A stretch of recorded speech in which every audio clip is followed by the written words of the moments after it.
Imagine stepping back into a time when the most intimate corners of human life were not shrouded in privacy, but exposed to the harsh light of public judgment, religious doctrine, and societal necessity. You might believe that medieval people from 1100 to 1500 CE were bound by chains of sexual repression, their desires stifled under the weight of piety and fear. But the reality is far more intricate and revealing a complex web of unusual customs that transformed personal passions into communal events. Bishops amassed fortunes from empires of vice while sermonizing on virtue. Newlyweds consummated unions under the watchful eyes of nobles and clergy, and the fitness of one's body for marriage became evidence in open court. These stories, drawn from historical records, are not mere curiosities to shock or amuse. Through the lens of Stoicism, they become profound lessons in resilience, self-mastery, and gratitude. As Epictetus taught us, men are disturbed not by things, but by the views which they take of them. In this exploration, we'll journey through 7 layers of medieval intimacy, each unveiling how our ancestors navigated desire amid chaos. But more importantly, we'll draw Stoic wisdom from their struggles, how to control what lies within our power, our thoughts, actions, and virtues, while accepting the externals we cannot change. These tales will inspire you to fortify your own life, cultivating temperance in relationships, equanimity in the face of judgment, and a deep appreciation for the freedoms we now hold. Let us begin with the first layer, the harrowing fitness trials, where the body was put on trial, testing not just physical capability, but the soul's capacity for endurance.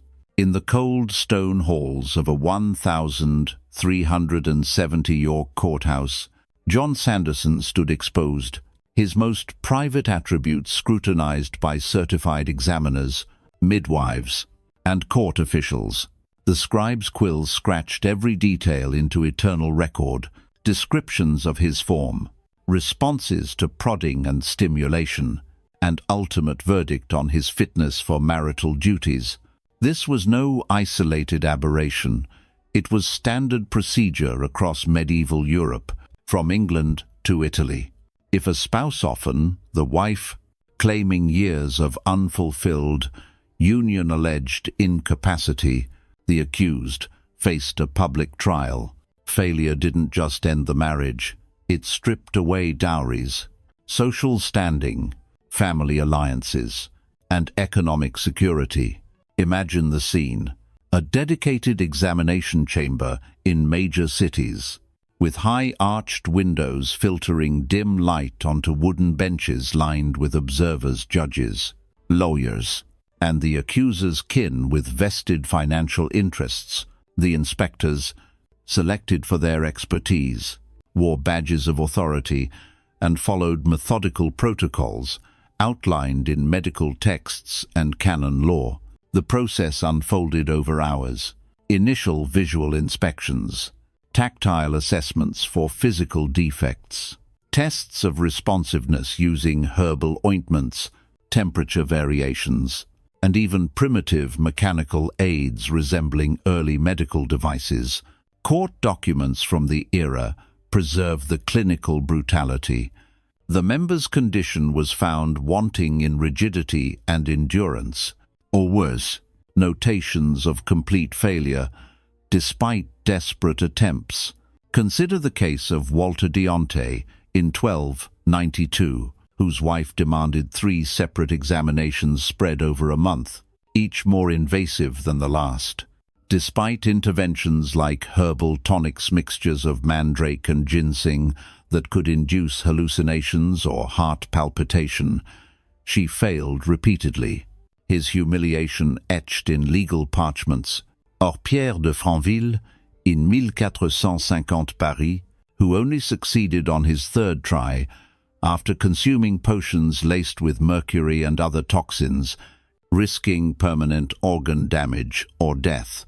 The pressure was immense, not just physical, but psychological, as men performed under the gaze of strangers, knowing one falter could unravel their entire existence. Some fainted from sheer anxiety, others broke into tears. Their breakdowns, dutifully recorded for posterity, witnesses weren't mere spectators. They included notaries documenting every twitch and response, medical experts applying stimulation techniques from texts like those of Avicenna, and sometimes even the spouse's family, eager to reclaim dowries. The evaluations could last entire afternoons, with requirements for sustained performance that modern medicine would deem torturous. From a Stoic perspective, these trials embody the dichotomy of control that Epictetus so wisely articulated. We cannot command our body's every function, but we can govern our reactions to adversity. These medieval men, driven by fear of social ruin, often surrendered their inner peace to external judgments. Yet, imagine applying Stoic principles, here accepting the body's limitations as part of nature's indifferent design, focusing instead on virtues like perseverance and honesty in relationships. By embracing this dichotomy, we modern viewers can turn personal vulnerabilities into opportunities for growth, practicing daily reflection to build unbreakable inner strength. In context, marriage was no romantic ideal. It was an economic contract sanctified by the Church, where procreation was paramount. Canon law, drawing from Roman traditions, allowed annulment for permanent incapacity, viewing it as a failure to fulfill divine purpose. Medieval medicine, rooted in Galenic humors, treated dysfunction as an imbalance of hot, cold, wet, or dry elements, curable by herbs or spiritual rites. Surprisingly, women had legal rights to marital satisfaction, a concept that might seem progressive today. The Church decreed mutual obligations, making refusal or inability a breach of duty. Statistical glimpses from archives in London, Paris, and Florence reveal over 200 such trials per decade in urban centres, with success rates below 30%. The ripple effects were devastating. Dissolved partnerships led to returned dowries, shattered business deals, and crumbling family networks. Extending this further, consider how these proceedings varied by region. In England, trials often involved midwives as primary inspectors, emphasizing empirical tests over theoretical debate. French courts leaned toward multiple sessions, allowing remedial periods where accused men could consult alchemists for potency, elixirs, concoctions of ground pearls, animal testes, and exotic spices imported from the East. Italian city-states like Florence integrated astrological consultations, timing exams under favorable lunar phases to align with humoral balances. The social stigma lingered long after verdicts. A failed man might be barred from guilds or remarriage, his reputation whispered in taverns as the impotent one. Women initiators faced their own risks if, deemed frivolous, they could lose custody or inheritance rights. Yet, Stoicism teaches us to view such ordeals as opportunities for growth. Marcus Aurelius reflected, "The impediment to action advances action. What stands in the way becomes the way." In modern times, we confront similar vulnerabilities, performance anxieties, relationship strains, but with privacy and medical advances as allies. Therapy replaces public probes. Pharmaceuticals offer safe aid without courtroom drama. By contemplating these medieval nightmares, we cultivate gratitude, strengthening our resolve to approach intimacy with Stoic temperance, moderating desires, communicating openly, and accepting imperfections without self-judgment. This first layer reminds us that true strength lies not in flawless performance, but in resilient character amid life's trials. But if fitness trials expose the individual, the second layer, ceremonial verification, invaded the sacred union itself, requiring audiences for consummation and demanding Stoic fortitude in vulnerability. In 1445, the 15-year-old Margaret of Anjou married King Henry VI of England. Their wedding night wasn't a private sanctuary, it was a state event, with 23 nobles, clergy, and officials crowding the royal bedchamber. Positioned around the curtained four-poster bed, they listened for affirming sounds, watched for telltale movements in the thin fabrics, and awaited confirmation of the act that sealed the Anglo-French alliance. The Archbishop of Canterbury stood vigil at the bed's foot, intoning blessings for fertility and performance, while the young couple navigated their first intimacy under unimaginable pressure. Without witnessed success, the marriage was void, potentially igniting wars over unfulfilled treaties. The prelude was equally ritualized and humiliating, the undressing ceremony, where relatives stripped the bride and groom layer by layer amid bawdy songs and jests about bodies and capabilities. The bride's mother and aunts commented on her form's readiness for childbearing. The groom's kin offered crude advice on technique while removing his garments.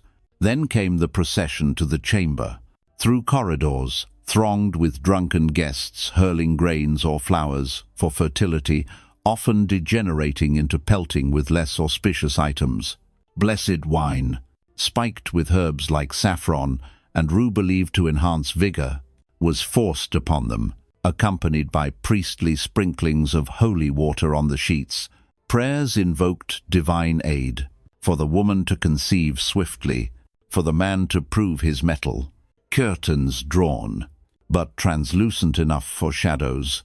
Witnesses strategically placed some near to hear gasps, others guarding doors to prevent premature exit. Historical accounts abound with such horrors. Catherine of Aragon's 1501 wedding to Prince Arthur involved 6 high-ranking nobles as verifiers. The Spanish ambassador demanded presence to safeguard the Anglo-Spanish pact. Arthur's morning boast, "I have been in Spain, and it is thirsty," work became legendary. Yet its truth fueled Henry VIII's later annulment battles, where witnesses' testimonies were dissected in international courts. Louis XVI and Marie Antoinette's 1770 union, extending medieval traditions, saw the Archbishop of Rheims and nobles oversee their teenage awkwardness.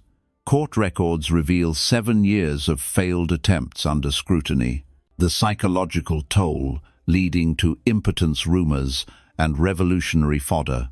Margaret Tudor's 1503 marriage to James IV of Scotland at age 13 had Scottish lords insisting on direct observation to claim the English princess, her cries of distress whether from pain, fear, or the audience duly noted in chronicles.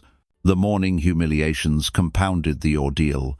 Sheets hoisted from windows like victory banners, stained evidence paraded through halls, midwives conducted invasive exams, swearing oaths on physical signs of union blood, fluids, anatomical changes. Testimonies detailed vigorous bed movements or sounds of completion in failures. Couples endured repeat nights with expanded audiences. Political stakes were sky-high. Unconsummated royal marriages, voided alliances, disputed dowries, and sparked succession crises that could engulf nations in war. Theologically, the Church insisted on physical union to complete the sacrament too, becoming one flesh warranting witnesses to avert future legitimacy disputes. In an heir-obsessed society, virginity was a political commodity. its transfer publicly verified to ensure bloodlines. Regional variations added nuance. French ceremonies featured larger crowds for auditory proof. English focused on post-act sheet inspections and oaths. Italian nobles sometimes joined the chamber en masse, turning it into a semi-public theatre. Economically, communities invested in noble fertility taxes. Trade and peace depended on legitimate offspring. Stoicism offers a beacon through this darkness. Seneca advised, "We are more often frightened than hurt, and we suffer more from imagination than from reality." These couples, stripped of privacy, could have found inner refuge by accepting the ritual as an external indifferent. Focusing on mutual respect and duty, their plight highlights the virtue of endurance, facing exposure with composure, transforming humiliation into a test of character. This layer teaches us that vulnerability, when met with equanimity, becomes a source of strength rather than weakness. In our era, weddings are celebrations of love, not performances. Honeymoons offer seclusion, not surveillance. Yet, modern pressures social media scrutiny, performance, expectations echo, faintly. By reflecting on ceremonial verification, we inspire ourselves to practice Stoic privacy, guarding our intimate spheres as sacred, building relationships on virtue rather than obligation. Gratitude swells for our autonomy, motivating us to nurture connections with patience and understanding, free from medieval chains. The third layer unveils ecclesiastical hypocrisy at its peak, bishops owning vast entertainment empires while preaching moral purity, a stark warning against the Stoic sin of inconsistency.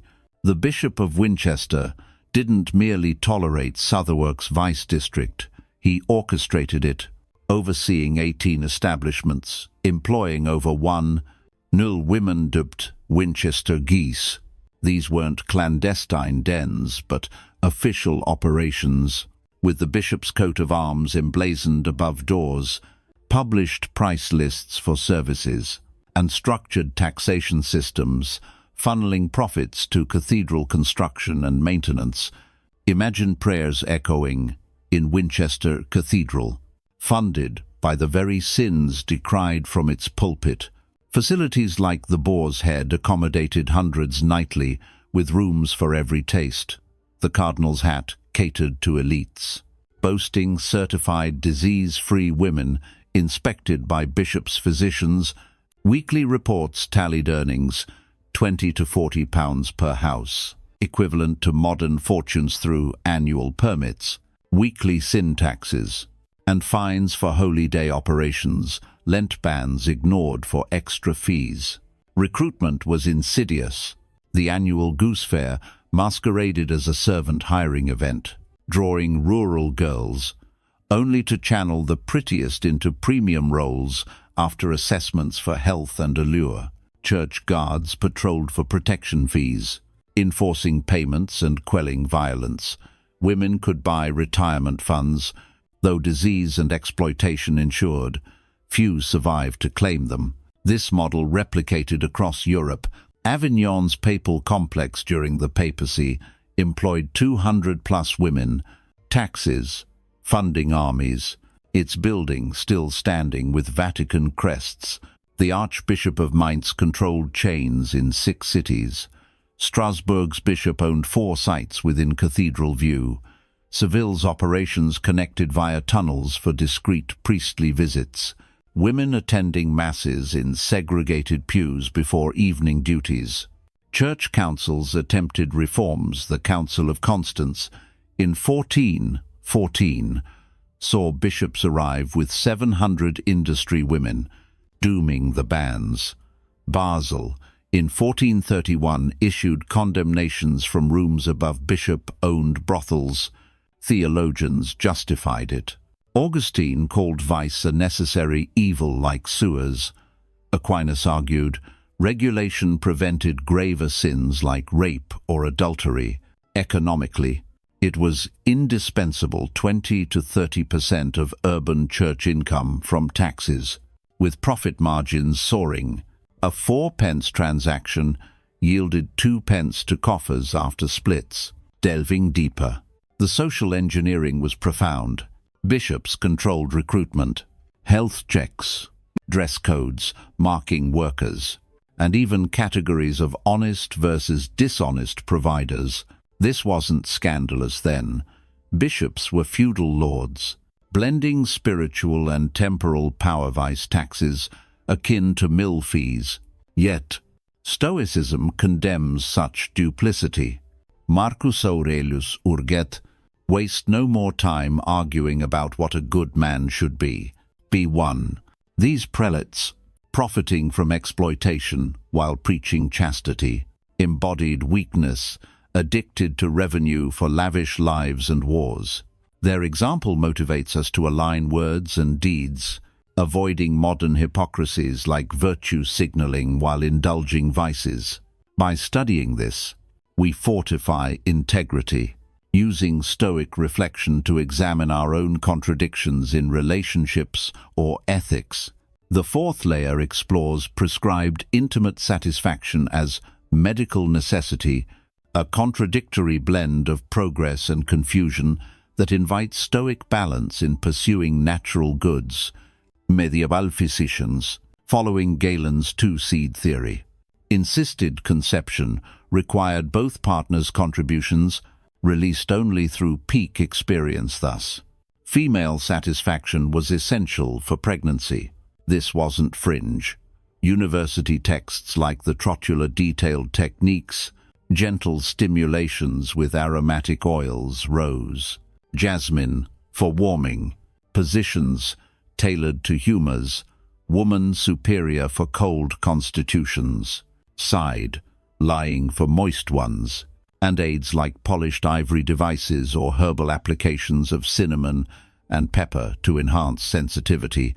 Midwives acted as coaches, using illustrated manuscripts and cloth models for demonstrations, even supervising sessions with real-time guidance on rhythm, pressure, and positioning.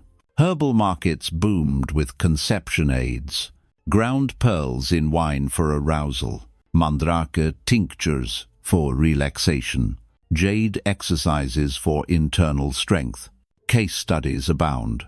A 14th century physician treated a barren merchant's wife with daily massages using heated oils, dietary warmers like ginger, and husband instruction in delight techniquis he conceived after 2 months. Satisfaction credited. Diagnostic tools included sensitivity tests with feathers or probes, even sound-amplifying devices for arousal feedback. The church's tangle created absurdity, pleasure, sinful, if for lust, but mandatory for procreation. Confessors quizzed women on responses, condemning excess enjoyment as vice, while faulting insufficient for thwarting God's plan. Debates raged. Satisfied conceptions yield lustful children. Women navigated by confessing appropriate delight, faking, seen as sin against fertility. This shadow knowledge thrived in female networks. Midwives taught what priests condemned. Convents preserved texts under medical guises. Contextually, pressure drove. This nobles needed lineages, merchants, successors, peasants' labor. Stoics like Musonius Rufus advocated moderation in pleasures. Here, it was medical duty, blending observation with flawed theory.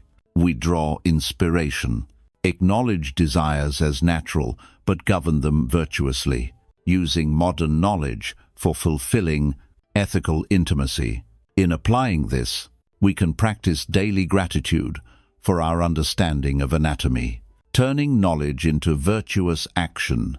This layer encourages equanimity, accept bodies as they are, focus on mutual care. Fifth, the deadly risks of contraception, revealed desperate resilience, a Stoic testament to facing fate with courage. Women ingested mercury potions for womb cooling, suffering tremors and madness. Lead salts sweetened drinks but caused nerve damage. Skeletal evidence showing toxic buildup. Barrière-Methods, Krokodildung, alkaline, effective but bacterial. Honey acacia wool plugs, fermenting to acid. Sea sponges in vinegar acidity, spermicidal but infection-prone. Animal membranous sheep intestines, tied with ribbons offered wealthier options, condemned as armor against God. Herbs like pennyroyal induced miscarriage but liver failure. Rue and Queen Anne's lace required precise doses. Magic, weasel organs amulets. Mule earwax suppositories. Cat parts under moon phases archaeology shows cat bones near convents. Rituals involved menstrual blood, fed to husbands or burned for pessaries. Desperation stemmed from childbirth mortality, 8 to 12 pregnancies average. Church bans. Husband rights. Female networks midwives. Nuns transmitted knowledge, despite witch hunts. Epictetus. It's not things that upset us, but our opinions about things. These women chose risks over submission. We learn to control fertility wisely. Grateful for safe modern methods. Motivating responsible choices. Sixth, attraction potions with corpse ingredients _ obsession's folly. Urging Stoic self-sufficiency in love. Beatrice de Planisole's 1320 trial for menstrual blood in wine followed grimoires demanding infant bone marrow harvested fresh, ground with honey. Executed criminals' organ dried. Powdered. Hair clippings woven into amulets. Rituals. Midnight, grave, dice, unamuns. Incantations in garbled Latin. Dosages calibrated to avoid madness. Prosecutions in Montaigu 1308 1325. Venice 1480 reveal networks. Punishments from penance to execution. Success, placebo, or coincidence. But testimonies of unnatural attraction show suggestion's power. Economics drove it marriage as security. Classical influences from Ovid added legitimacy. Genobius, women prosecuted as witches, men as magicians. Church ambiguity, condemn but sell charms. Seneca, luck is what happens when preparation meets opportunity. Instead of potions, Stoics advocate virtue to attract true bonds.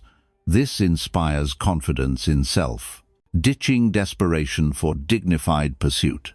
Finally, adultery punishments like la course in Franceinaced runs roped together, whipped by crowds epitomize communal vengeance, a call for Stoic indifference to opinion. In Carcassonne, Etusine or 300 or Suvorfur. A wife led her lover 3 miles amid filth and strikes, he dying from infection. Toulouse, 1389. A knight's career ended by damage. Routes through squares. Markets. Bells summoned mobs. 30 to 40% mortality. Philosophy. Sin as pollution. Purged collectively. Gender. Women symbolized dominance. Often exiled. Variations. England stocks. Germany tar. Effectiveness. Deux terres débattables, but bonded communities. Marcus Aurelius. Reject your sense of injury, and the injury itself disappears. Modern shaming digital. Cultivate inner worth. Forgiving transgressions with wisdom, this final layer reminds us that public opinion is an external. True peace comes from internal virtue, encouraging us to respond to betrayal with compassion and growth. These 7 layers from trials to shaming paint intimacy as public, contrasting our privacy. Stoicism empowers, désir éternel, but responses ours. Grateful for freedoms, live virtuously. Subscribe for Stoic history. Comment, takeaways. Like if, motivated to embrace resilience, history guides us to stronger selves.